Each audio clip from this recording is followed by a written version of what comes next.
Om Vasudeva Sutam Devam Kangsha Chanuramardanam Devaki Paramanandam Krishnam Bande Jagadgurum.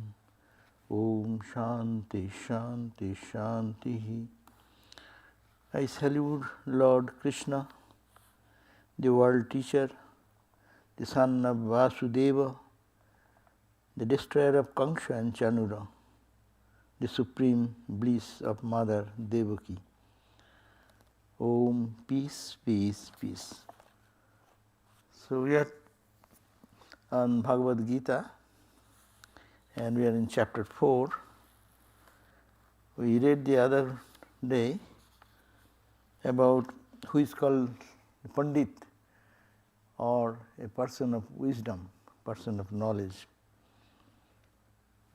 In that verse number 19 on page 294, we read that Yasya Sarve Samarambha, whose every Samarambha means undertakings or every action, who is doing everything which is free from Varjita, what it means devoid from, Kama and Sankalpa, meaning desire and what you call the purpose. Apparently it is contradictory. Having some karma, there should not be any planning or neither any goal. What type of activity is possible? But it is not that. There will be goal, there will be undertaking, but with expectation. We do our best to make the work perfect, to reach the goal as best as we can, and then detach. Suffering comes there, not in action, but in our expectation. When our expectation is fulfilled, we are happy. When an expectation is reached beyond our happiness, we say, I am exceedingly happy. When that expectation is not reached, we are not happy. And then it goes down, more unhappiness, and ultimately it is all suffering, restlessness, and pain, and frustration, depression, all the results which come. So Bhagavad Gita is giving us this idea that that person is a wise person.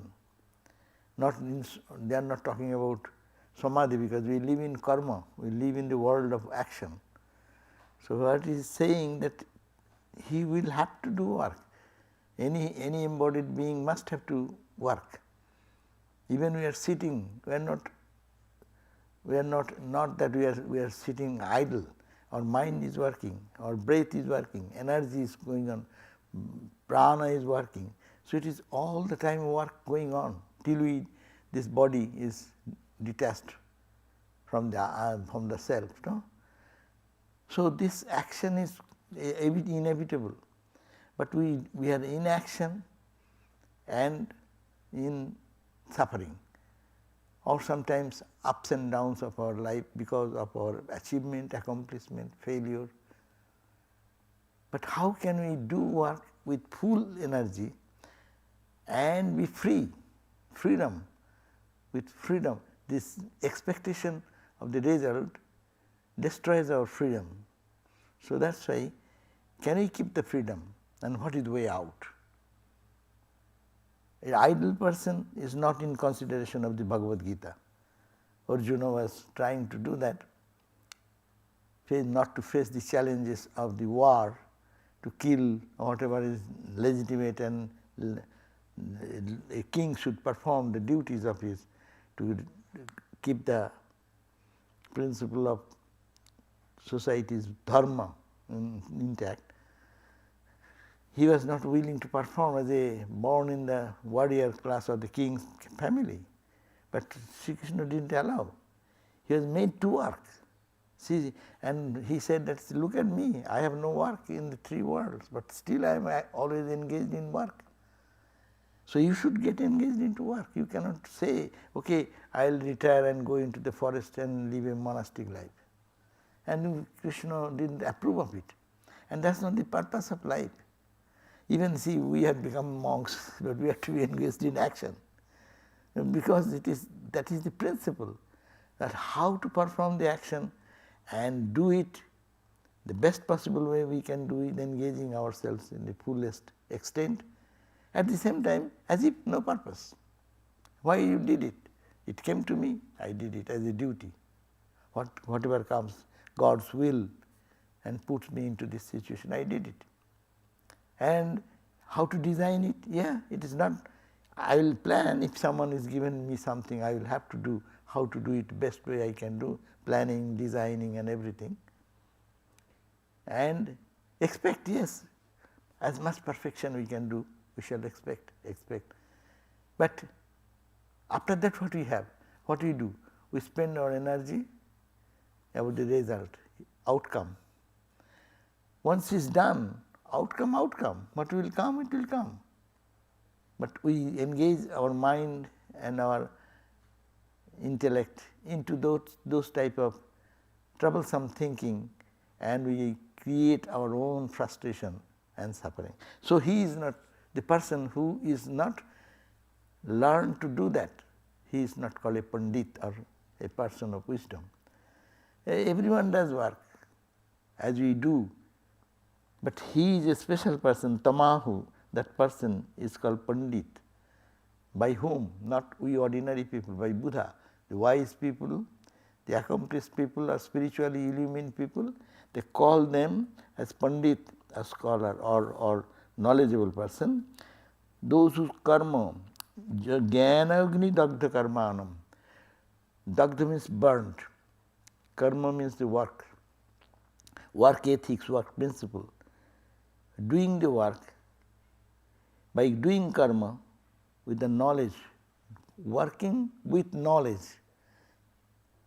Working without knowledge brings suffering. Working with knowledge brings freedom. What is the knowledge? Knowledge is that do your work the best way we can, but don't be tied up with the thinking of day and night, what is the end result. This example is very clear. Someone wants to go to certain destination. If he sits in his car and thinks I shall go, and not makes any effort to drive, and even driving does not take care whether he is fully engaged in driving or texting or or so many even engaging themselves in diverse ways, distracting himself, and will be reaching the result of reaching the destination. That will not happen. So what will be done? You have to go somewhere, take the car, get the address, put it into GPS, start driving, and fully focus as you can do, best you can do. The destination will be reached in time, and if it is not, what can you do? When you drive, it happens. Someone recklessly driving, creating trouble for others, and texting and doing this and running, that is creating trouble for himself or herself as also for all of us. So, and the peace of the mind who is driving with the purpose to reach the goal, but no purpose. I will reach, I try my best, when it will take. We can be angry and frustrated, but we can sing a song when traffic is jammed. Okay, enjoy your music and sing some songs joyfully. Okay, this is another opportunity to relax a little bit. Go slow. And when chance comes again, drive. So that should be the attitude, to keep the freedom and not to be bogged down by our expectation, unnecessary expectation, anxieties and worries. You cannot do anything. You can fly over other cars. You will have to wait till this cars flow in its own normal way and you get some space to move. So in spiritual life also, in our life, day-to-day life, that is the instruction given. That is why we read the other day, whose doings are all devoid of any planning and desire for results, and whose actions are all burned by the fire of knowledge. That is why he does not do any work. He enjoys. Doing the work is work for us because it is some friction and our energy goes away. But those who do like this, just like a child, the artist, when they are painting in their own mood, no? Best creative thing comes out of that. Musicians, when they are in their own creation, no meaning, no purpose, just sat and just composing something, it is coming out of his, there is a freedom. But when before composing something, someone is planning, oh, people will appreciate my this and I will be highly rewarded with this, and this expectation, and that is the point where we are getting our trouble.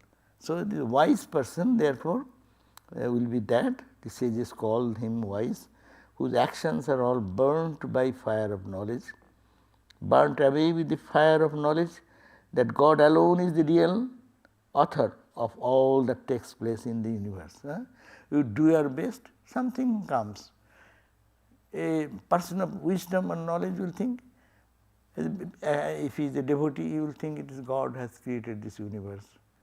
God is the guiding force behind me. God is the guiding force and of everything in the universe. Nothing happens without God's will. So let thy will be done.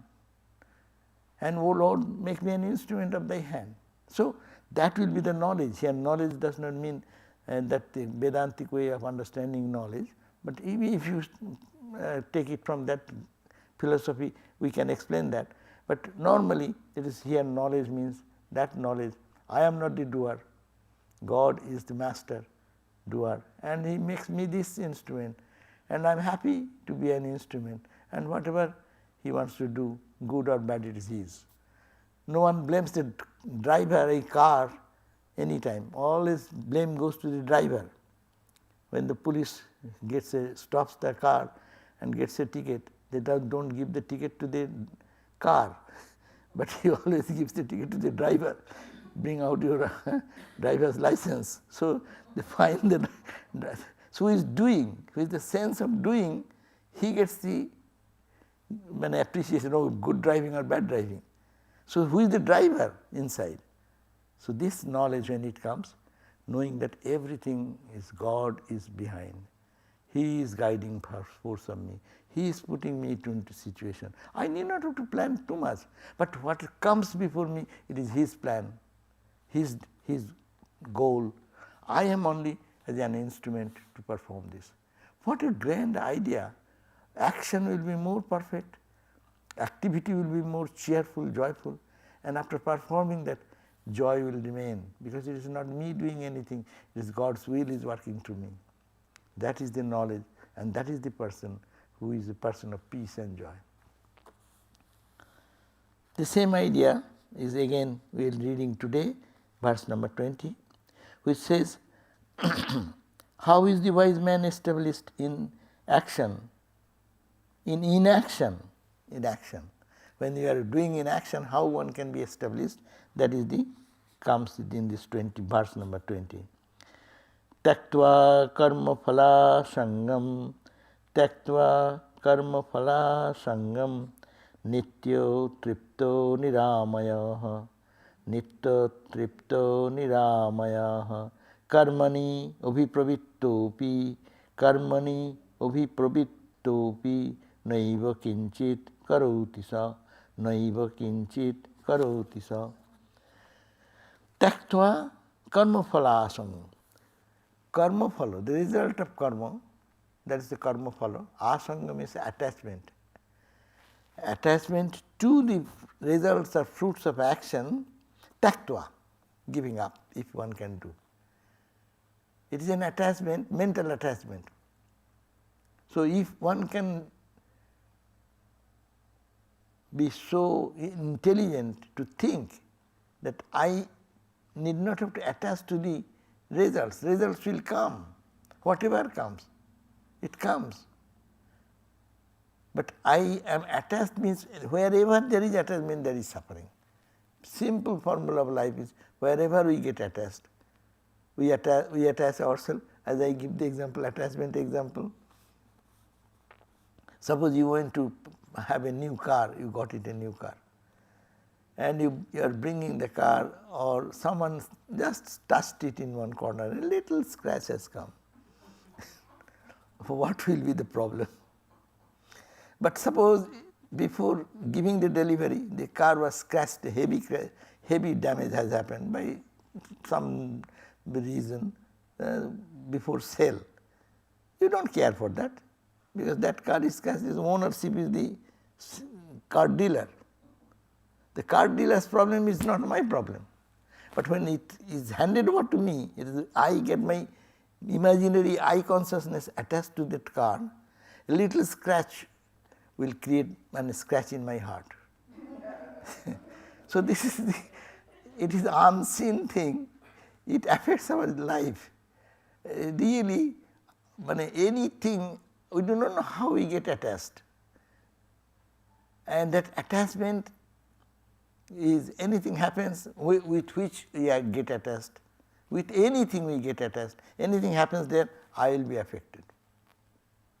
So this is the attachment, problem of attachment. But attachment can be deified, can be purified.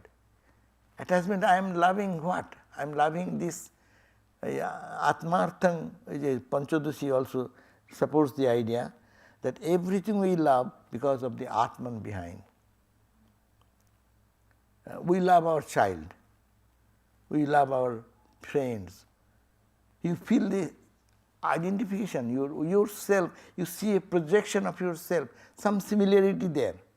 Like me, a musician will like another musician, a politician will like another politician. To talk, discuss, friendship grows like that, artist with the artist, like that. There is a connection when you find some similarity. So he says our all affinity goes on because of, and then attachment comes, and that creates both type of emotion, emotion of joy, emotion of suffering, emotion of pain and agonies.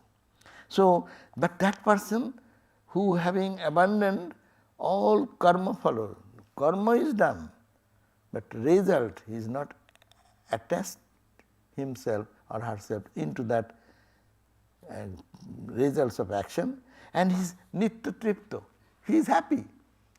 I have been given this work, I did it, finish. In military people do that. They have no choice. They go, fight. And they go and just shoot. They need not have to think good, bad, anything. Done. And whatever result comes, result comes. In a very disciplined life, I was hearing from one person who was in military, he said, we have no choice. So whatever is given, that is our work. The karma, it's a God is saying, do, and you do. And good, bad, hands off. And whatever comes, God's will. It's commander's will, no? So similarly, nitya tripto, after doing that you become tripto means fully contented, peaceful, because I have no responsibility. I have only done as I was asked to do. And I am not connected or attached to its good result or bad result. Whether it brought good or bad is not my point. Before work, if I decide something, I will have to decide, because I am the owner of performance. So I should have to think good or bad. But in life, whatever presents in our day-to-day life, whatever presents, it is, if we think that is coming from the divine, presented to me for my spiritual welfare, I am to do and hand. That is a grand philosophy, and that makes one peaceful. Nitya tripta means satisfied, contented. Nitya tripta means all the time he is contented. We have seen, I always quote Swami Lokeshwarananda Maharaj's life. That Swami was so much active, we cannot imagine how much he does in one day. He used to work. But no one saw him any time agitated. Calmness, serenity, as if he has no other work. He is walking, people are coming, and maybe he is just going to meet the governor or going to some place, important meeting. But he has this calmness, quietness. He does the duty, gets the next, and you can find peace in close proximity with it.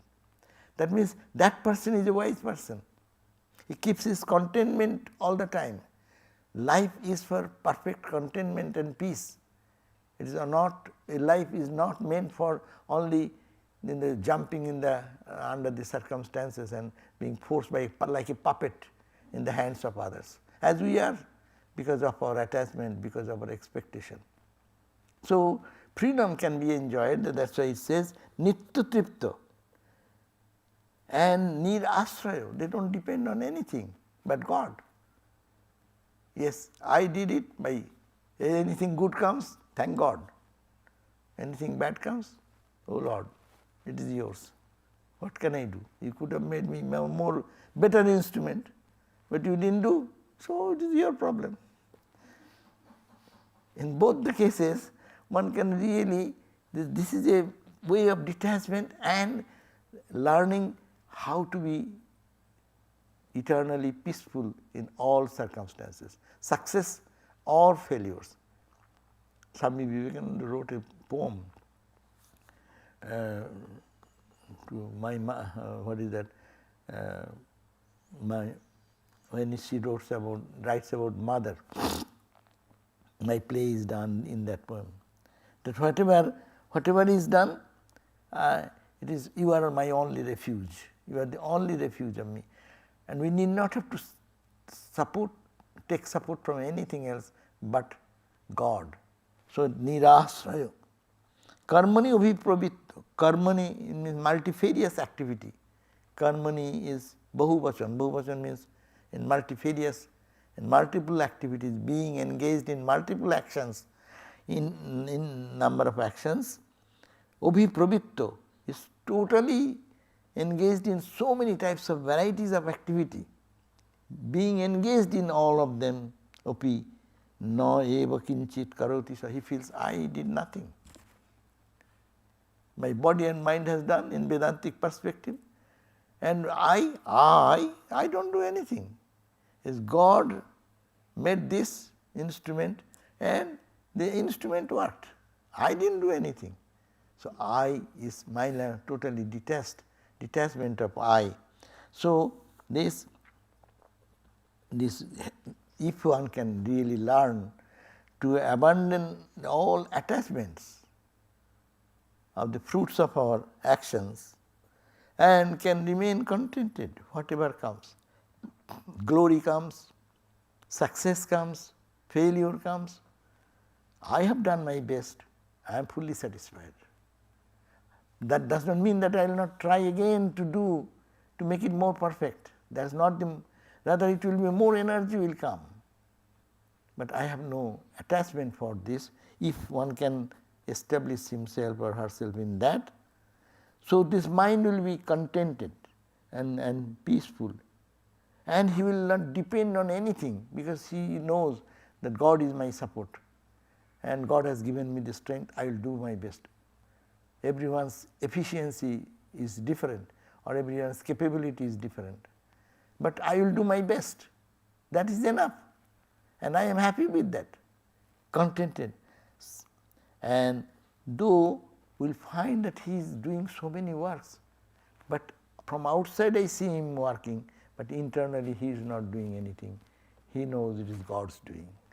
So this is the teaching again to do the karma, all types of karma. That is why all types of karma can be performed and every karma can lead us to freedom. We have our distinction in our mind. This is spiritual, this is non-spiritual. What is spiritual? I get up in the morning and I go to the shrine and offer incense and meditate. This is spiritual. I get engaged in whole day in chore works, in going to shopping, cleaning, cooking, or office, this, that. It is secular. So secular and spiritual. There is no secular, there is no spiritual. Secular or spiritual in his attitude. Someone is telling that your puja starts at so what time? Noon time we do the puja, maybe noon time, 12 o'clock. But it's not that 12 o'clock puja starts. Puja starts when you wake up. Every action is puja. You are plucking flowers or you are taking shower. That's the preparation for puja. Going for plucking flowers, that's the puja. Preparing the breakfast, that's for puja. Going to shopping or going to farmer's market is puja. Because there is no any karma coming, it is just end result is to please God in a very bhakti language. I am doing only to please God. It matters little and God is everywhere. Giving a glass of water to somebody is a puja. Not that only putting flowers in the altar. Yes, it's puja. But most of the time even that is not puja. Because when you offer something or do something, mind goes somewhere else. So it is not puja because minus God. But you may be in another place, you think of God, you are doing puja. So the philosophy is very simple. But to apply is, we forget that. But this is a very wonderful lesson. That's why depending on engaged in karma. Not that my choicest karma, I like this karma, or I will do it. No, that is your, again our ego is coming into the picture. But I have no choice, whatever karma, I will try my best. And that is a service to God. So if this all types of karma, performing all types of karma, even that person does not do anything. Because there is no attachment, there is no ego involved. Ego is there, but God's child ego. I am his servant ego. It is a deification. That ego which I was doing, I, that is saying I am child of God, I am his servant God. So I am serving him. So this attitude. So that is the verse says. Now let us see what this some explanation is here. What inaction is not to be gazed with things and affairs external. It is he is in the state of inaction. Inaction means God or Brahman. Vedantic term we call Brahman. Brahman is, there is no action. Action is in Maya and this side and that side is. But even working, his hand, feet, mouth, everything working, but he is in inaction. He does not do anything. I don't do anything. That concept is an established in that position. What inaction is not to be judged from seeing things from outside in the affairs. It is truly the state of the mind. It is truly the state of the mind that indicates action or inaction. What is the state of mind? What is mind? Mind is thinking about. You see, many people will be there, they don't do anything. When everything is done, they come forward and show, hey, this, that. People will think, oh my God, he is doing everything. But he has done nothing. In every time we find in our different ashram activities, they were not found entire time, but everything is finished and everything is served. Then say, oh, and he is putting it in such a way, and people are thinking, my God, he is so much busy with the action. So that's why it is said, it is truly the state of mind, not the how one is doing his hand and feet is doing, but what attitude. Spirituality is attitude only. That's why Sridharananda Swami or Siddharananda Swami always used to this word, no? Attitudinal correction. To correct your attitude, how we work and how we should think and work. So work is work, but work can be joyful, work can be bondage because of our attitude. So it is, so outside person cannot judge it, more it is subjective. That's why spirituality is subjective, how one works. No? In our Sevasrama in Benares, there is there was one Swami, he is a Ban Bihari Swami, he is called the Ban Baba. He came very early in his age, and his Swami Shivananda told him that you go, and you believe what he came, and then Swami Shivananda told you go and serve the hospital center in Benares, Kashi, Benares. And that time we have no money, our center has no money. So whoever joins these sadhus, the monks and brahmacharis, they used to act as nurse, but they don't know nursing. So one or two, they used to work with the doctors. Even in operation theatre, they are supplying all these instruments and things. That is the way they learned. And they are half doctors that way, not having any knowledge or anything. But in emergency, people have come to serve them.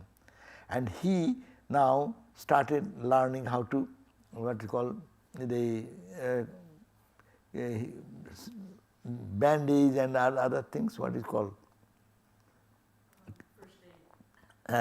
So to treat a patient with sore, to cut some and then put bandage and this and that, and so sore, to clear the sore from the body, to minor operations like that. And he used to do it in such love, and he became really so much popular that every day people from distance, even doctors will be there, they will not go. He will go to that Swami. And he did it whole life, like everyone is going to go to Vishwanath temple, meditate and this. His duty, early morning he will get up, he will do his meditation and practice in his room, and then come to the dispensary and then sit there and look at the patient and do the service whatever she is intended. And at the old days when he cannot walk, he used to wheelchair and then push, then someone will have to push, and he will go there and he will do his duties. And people will be waiting for it because they used to feel a touch of motherly love, and they used to, what special touch of his inner sincerity or spiritual attitude. People used to feel that way, attracted. And he was considered the living Shiva sometimes. How? By only doing that activity. Every hospital people are doing that. There are so many nurses doing that same work.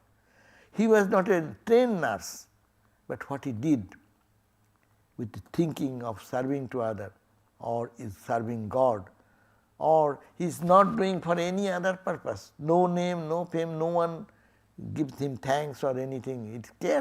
He cares nothing. But depending on God, serving on what Guru has told, to serve them, and he dedicated his whole life, and he attained the highest. He had the vision of mother. One day she has to operate upon some women, has went there and breast or somewhere, and I said, how can I do? I am a monk, I cannot touch it. But suddenly mother appeared there. And see that vision is possible by karma. Not that in this temple meditation and only spiritualizing or talking about philosophy can do that. So see, that's why it is action is the mind that indicates action in inaction, truly the state of mind. How the mind accepts it, how the mind works on it. He has given a good example. The postman delivers letters containing happy as well as unhappy things, tidings, which affect the addressees, but not the deliverer.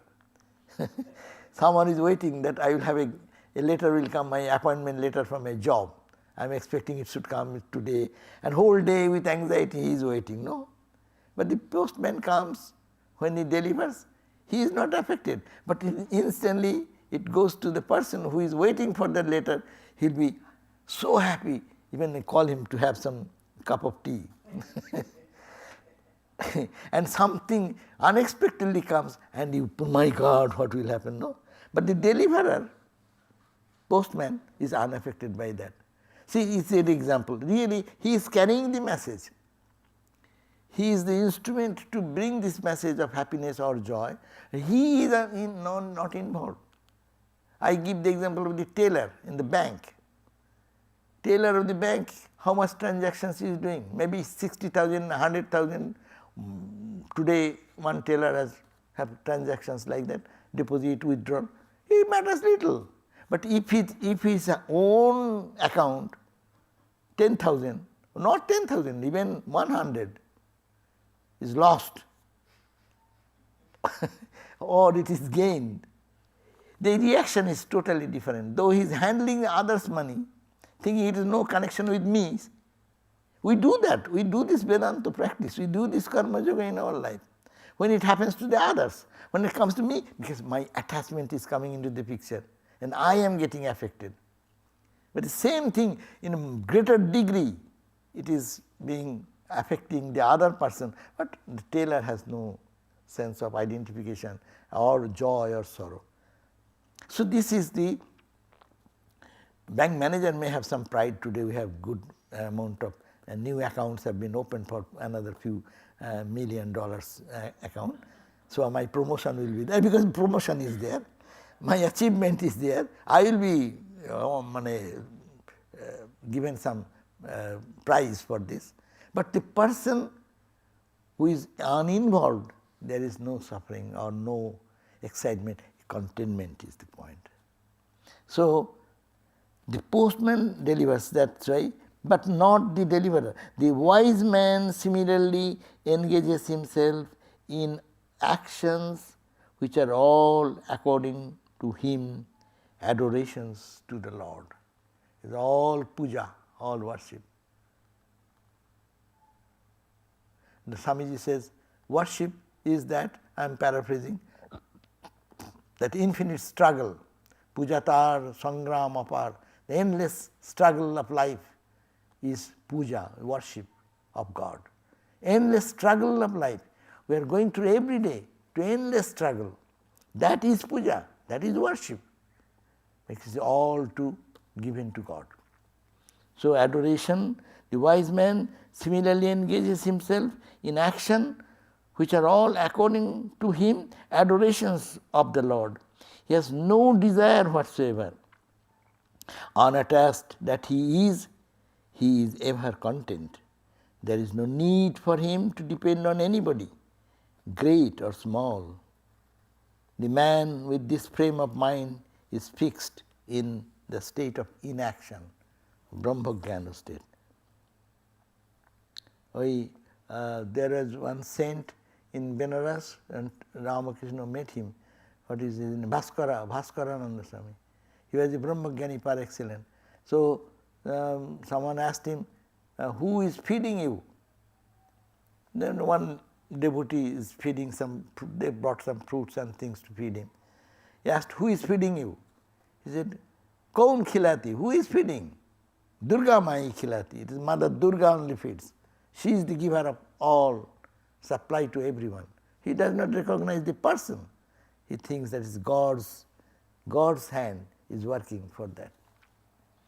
Spiritual discipline is indispensable for the attainment of self-knowledge. But the case of men of adamant faith is different. They get at this knowledge very easily. Spiritual discipline is always difficult and it is necessary for self-knowledge, Atma-jnana or Brahma-jnana. But the case of men of adamant faith, those who have tremendous faith, they, without much effort, they gain the result because of the faith. So faith and understanding, this is the unique help for our spiritual journey. That means this teaching us to do all types of karma. Any type of karma is a worship of the Lord, and that can be only attitude, with the mental attitude, how I am thinking, how I am identifying, how I am disidentifying. Sometimes I really think about the activities of big bosses and those who are big administrators. Worldly administration is one type, spiritual administration is another type. They do take so much responsibilities. when they are here we do not understand their glory, but I look upon them from a distance, see how much responsible activity they undertake, and they perform such decisions, they take very serious decisions and very important resolutions they have to take, but how they do it and come out. I appreciate the lawyers, lawyers in the sense, you see two friends, they are chit chatting, they will there is a court case and this now entered before the court and the judge before the judge, two opponents, they fight with each other so much, and as soon as the case is presented or the discussion is over, they come back and they are friends and they are hugging each other. How detached! It is argument sake, I am fighting, you are giving your argument, I will win or you will win, my client will win or your client will win, that is a thing. But to have that, they are fighting to the extreme, as if they are enemies with each other. But you know, comes out that they are good practitioner of karma yoga because they think, of course there is a monetary condition, but my main point is that detachment is the question. I am focusing on that point of detachment. We find this detachment in every phase of life if we observe it seriously. Detachment and attachment is going on constantly. Another 15 minutes. Okay, let me read another verse. 21. The mental makeup of the yogi is further explained, the same idea.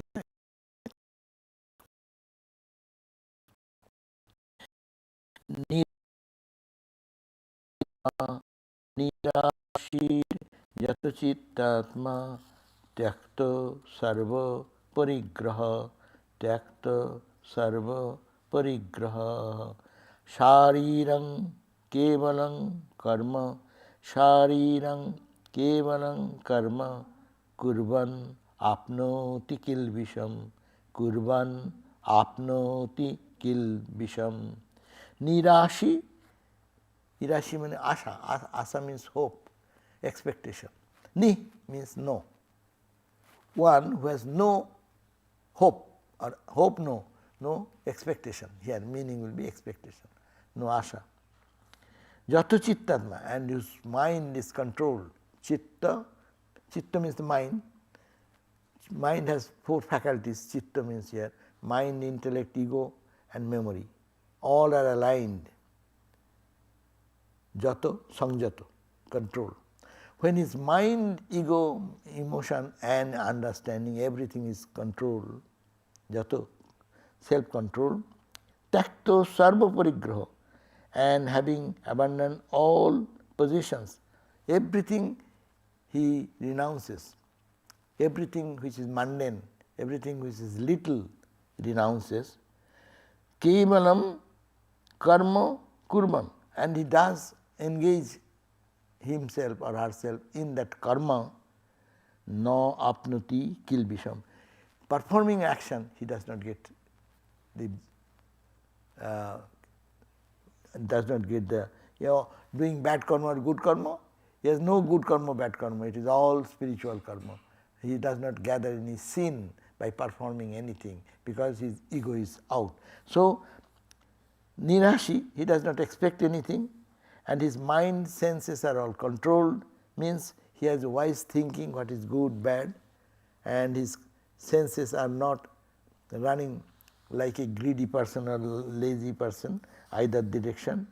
And taktu sarva parigraha, he has abandoned all his expectations and possessions.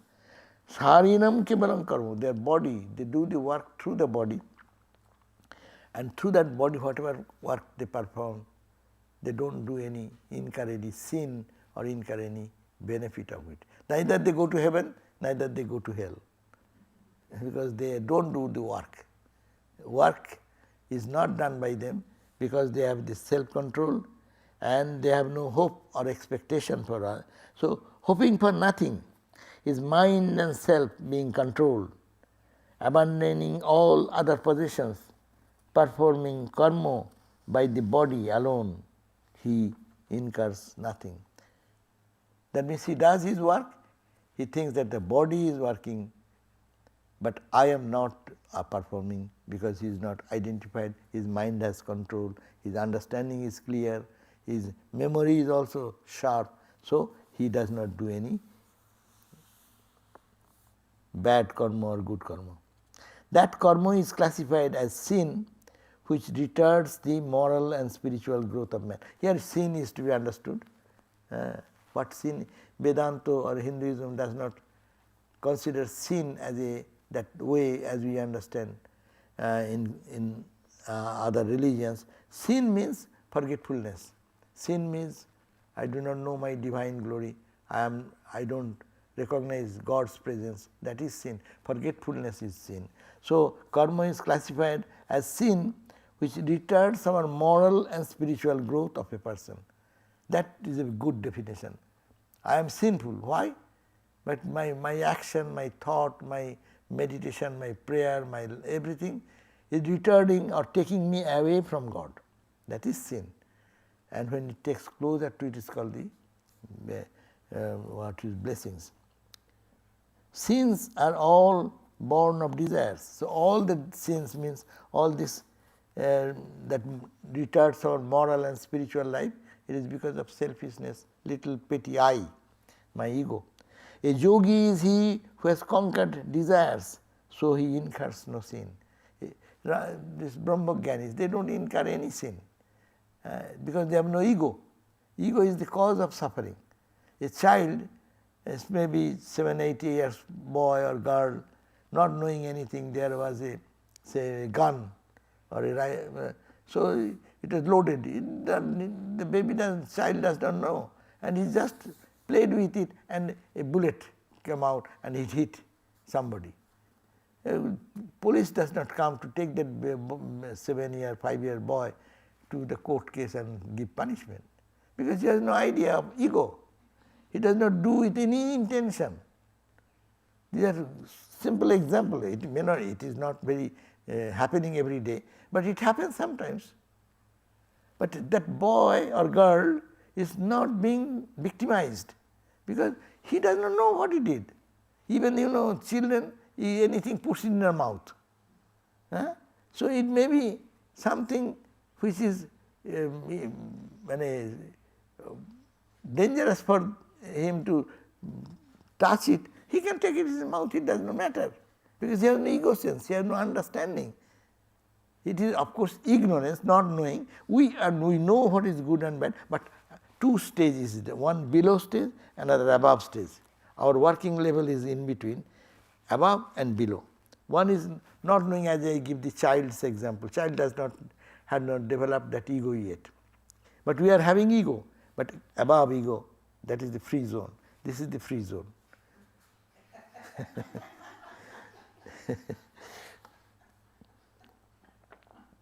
So his body, mind and senses get themselves purified because of desirelessness. Their body becomes pure. Everything becomes pure because only one can give up the desire. Then desirelessness itself is the cause of all their purification. So nobody makes exclusive ownership over air so essential to living.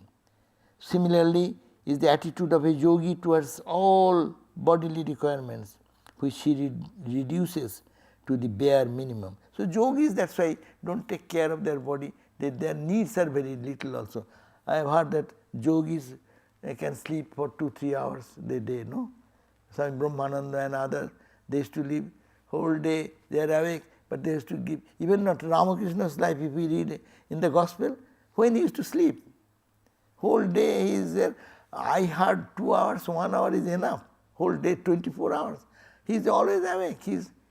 How one can be living, because he has less the body identity, which he reduces to the bare minimum. He avoids accepting gifts that would put him under obligation. Owning unnecessary things would distract his mind. There is no thought in him of ownership of the few things kept for proper physical sustenance. We used to see, I have no time more, our Swami Sarvadevananda, Holy Mother's disciple. He used to live in Vrindavan. He is, once President Maharaj, Swami Bireshananda, requested him, Maharaj, you are his mother's disciple, senior to Bireshananda Swami. He said, Maharaj, you should come to this Tripura in eastern part of Bengal. There are so many thousands of devotees. They want to see a holy man. So you come out from Vrindavan. He used to live in Vrindavan. They requested by President Maharaj to go there. He said, I don't want, but you are president. Whatever you say, I will have to accept it. So he came out. So I was there in the balloon waiting. He has been coming by train. Someone has gone to receive him. And I was waiting to help this suitcase and other things to carry. I saw that when Maharaj is coming out, this is a cloth. You wrap it and pour a corner, and there may be something like that, one thing he carried himself and came out of the car. So I was running to the trunk and opened. The driver says, what are you searching for? I like some is suitcase or something. Well, suitcase, I do not know. He only came with that.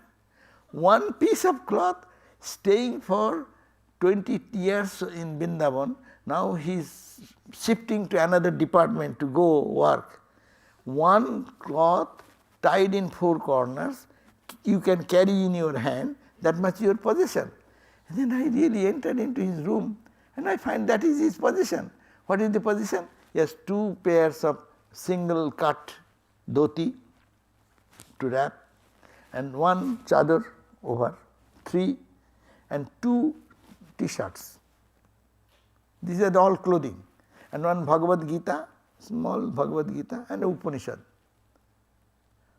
And little toothpaste. That's all. I mean, my God, he lived there for so many years, and this sadhu, this holy man, is going to be transferred to another center, and this is the position. And he actually lived like that. Lived in the world, and such an example, detachment, total detachment. And he is contented all the time. Reduces his needs to the minimum and minimum and minimum. How minimum it can be. I used to see him, I was in Vrindavan for some time. I used to see, he will come and sit a particular seat with all. He will not have a special place to, with a bowl, with a small bowl, and as you know, in Indian style, they give you in your plate one serving rice, another serving some dal, another serving some items. And whatever you give, one rice and dal or whatever comes, it is full, finished. You, whatever you bring sweets, no space. Or you do anything you want, that's enough, that's the dead, finished. So such is the man. How can he be so happy? With these things, how can he be happy? That is the way, they are the living example that it is possible, that they live their life. So avoid accepting gifts and few things kept for proper physical sustenance. He who maintains this state of mind is said to have abandoned all possessions. Useful bodily activities take place in him automatically. The consciousness in him is released from the material plane to reveal in the glory of the Atman. So this is the question of shining does not arise in the exalted state. That means he remains in that peaceful state always. Om Shanti Shanti Shantihi Harihi Om Tat Sat Sri Ramakrishna Arpanamastu.